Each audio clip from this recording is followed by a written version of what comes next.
வைகாசி அமாவாசை வழிபாடுகள் 2026 ஆண்டின் வைகாசி மாதம் அமாவாசை 16/5/2026 சனிக்கிழமையன்று விசேஷமாக அனுசரிக்கப்படுகிறது.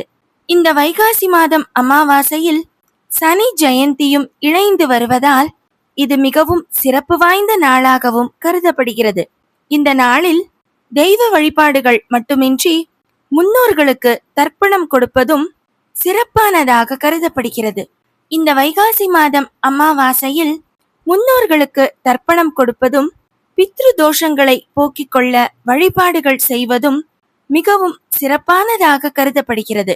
இந்த நாளில் முன்னோர்கள் பூமிக்கு வந்து ஆசி வழங்குவதாக நம்பிக்கை நிலவுவதால் பித்ரு தர்ப்பணத்திற்கு இந்த வைகாசி அமாவாசை மிகவும் சிறந்த நாளாகவும் இருக்கிறது.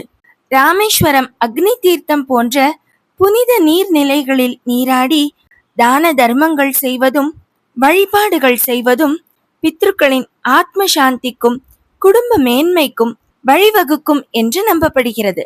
மேலும் இந்த அமாவாசை பெரும்பாலும் முருகனுக்கு உகந்த வழிபாடு செய்யும் நாளாகவும் அமைவதால் முன்னோர்கள் ஆசியோடு முருகனின் பூரண அருளும் நமக்கு கிடைக்கும் நாளாக இது அமைகிறது. அமாவாசையன்று சிவபெருமானின் சக்தி பக்தர்களுக்கு அதிகமாக கிடைப்பதால் அனைத்து சிவன் கோயில்களிலும் சிறப்பு பூஜைகளும் நடைபெறும். அமாவாசை முடிந்து வரும் வளர்பிறை நாட்களில் புதிய நல்ல காரியங்களை தொடங்குவது நற்பலன்களை தருவதாக அமைகிறது. வைகாசி அமாவாசையன்று முன்னோர்களின் நினைவாக அன்னதானம் அல்லது வஸ்திர தானம் செய்வது மிகச்சிறந்த புண்ணிய செயலாகவும் கருதப்படுகிறது. இந்த வைகாசி அமாவாசை நாளில் முருகன் வழிபாடு செய்வது மிகவும் நல்லது என்று பக்தர்களால் நம்பப்படுவதால் இந்த வைகாசி அமாவாசையில் நாம் முருகனையும் வேலையும் நினைத்து மனதார வழிபடலாம். இந்த நாளில் அருகில் உள்ள முருகன் கோயில்களுக்கு சென்று நெய் தீபம் ஏற்றி கந்த சஷ்டி கவசம் பாடி வேல் வழிபாடு செய்வதன் மூலம் நினைத்த காரியங்கள் நன்றாக நிறைவேறும்.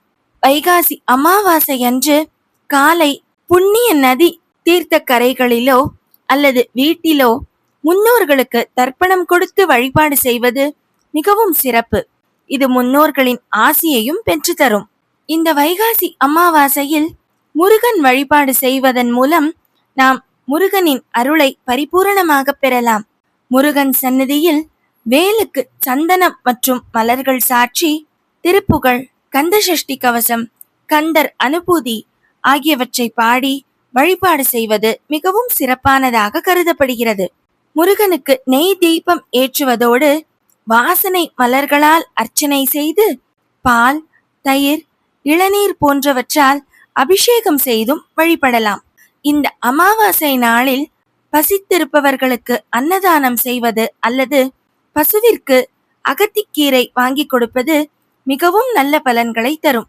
இத்தனை சிறப்பு மிகுந்த இந்த வைகாசி அமாவாசை 16/5/2026 சனிக்கிழமையன்று மிகவும் சிறப்பாக அனுசரிக்கப்படுகிறது. இந்த நாளில் சனி பகவானின் பிறந்த நாளான சனி ஜெயந்தியும் கொண்டாடப்படுவதால் இது சனி அமாவாசை என்றும் சிறப்பாக அழைக்கப்படுகிறது. இந்த 2026 ஆண்டில் சனிக்கிழமையன்றே அமாவாசையும் சனி ஜெயந்தியும் இணைந்து வருவது மிகவும் அரிதான மற்றும் விசேஷமான ஓர் அமைப்பாகும். 7.5 சனி, அஷ்டம சனி, அர்த்தாஷ்டம சனி ஆகியவற்றால் அவதிப்படுபவர்கள் இந்த நாளில் சனி பகவானை மனதார வழிபடுவது தோஷங்களை பெருமளவு குறைத்து நற்பலன்களை தரும். அமாவாசையில் மாலையில் சனி பகவானுக்கு நல்லெண்ணெய் தீபம் ஏற்றி எள் மற்றும் கருப்பு துணி தானம் செய்வதும் சிறப்பாக கருதப்படுகிறது. சனி பகவான் அவதரித்த நாளான சனி ஜெயந்தி கர்மா மற்றும் நீதிக்குரியவரான சனி தேவனை வழிபடுவதற்கு மிகவும் உகந்த நாளாக கருதப்படுகிறது. இந்த நல்ல நாளில் புண்ணிய திருநாளில் விரதம் மேற்கொள்வதும் எள் தீபம் ஏற்றி சனி பகவானை வழிபடுவதும் 7.5 சனி, ஜென்ம சனி, அஷ்டம சனி, அர்த்தாஷ்டம சனி போன்ற தோஷங்களால் ஏற்படும் இன்னல்களை எல்லாம் குறைத்து நம் வாழ்வில் நிம்மதியையும் நற்பலன்களையும் பெருமளவு கொண்டு வந்து தரும் என்பது பக்தர்களின் கண்கூடான நம்பிக்கையாக இருக்கிறது. சனி ஜெயந்தி அன்று சனி பகவானுக்கு நல்லெண்ணெய் அல்லது கடுகு எண்ணெயால் அபிஷேகம் செய்து வழிபடுவதும் சிறப்பான வழிபாடாக கருதப்படுகிறது. கோயிலில் சனீஸ்வரரை வேண்டிக் கொண்டு நல்லெண்ணெய் தீபம் ஏற்றி வழிபடுவதும் சிறந்த வழிபாடாக அமைகிறது. சனி ஜெயந்தி அன்று அரசமரம் அல்லது வன்னி மரத்தை பிரதட்சணம் செய்து, அதாவது சுற்றி வந்து வழிபடுவது நல்ல பலன்களை தரும். ஏழைகளுக்கு நம்மால் முடிந்த அளவு ஆடைகளோ அல்லது உணவையோ தானம் செய்தால் அது சனீஸ்வரனுக்கு மிகவும் விருப்பமானதாகவும் கருதப்படுகிறது. ஏழைகளுக்கு நாம் தானம் செய்வதே சனி பகவானின் அருளை நாம் எளிதாக பெறுவதற்கு நல்ல வழிவகுக்கிறது. மேலும் சனி பகவானின் முழுமையான அருளை பெற சனி பகவானுக்குரிய இந்த வழிபாடுகளுடன் விநாயகரையும் ஆஞ்சநேயரையும் சேர்த்து வழிபடுவது மிகுந்த நற்பலன்களை தரும் என்பது பக்தர்களின் கண்கூடான நம்பிக்கையாக இருக்கிறது. இத்தனை சிறப்பு மிகுந்த இந்த வைகாசி மாதம் அமாவாசை 16/5/2026 சனிக்கிழமை அன்று சனி ஜெயந்தியுடன் சேர்ந்து மிகவும் விசேஷமாக அனுசரிக்கப்படுவதால் நாமும் சிவ வழிபாடு, முருகன் வழிபாடு, முன்னோர்கள் வழிபாடு மற்றும் சனி பகவானின் வழிபாடுகள் செய்து இறைவனின் அருளையும் முன்னோர்களின் ஆசீர்வாதத்தையும் பெறலாமே.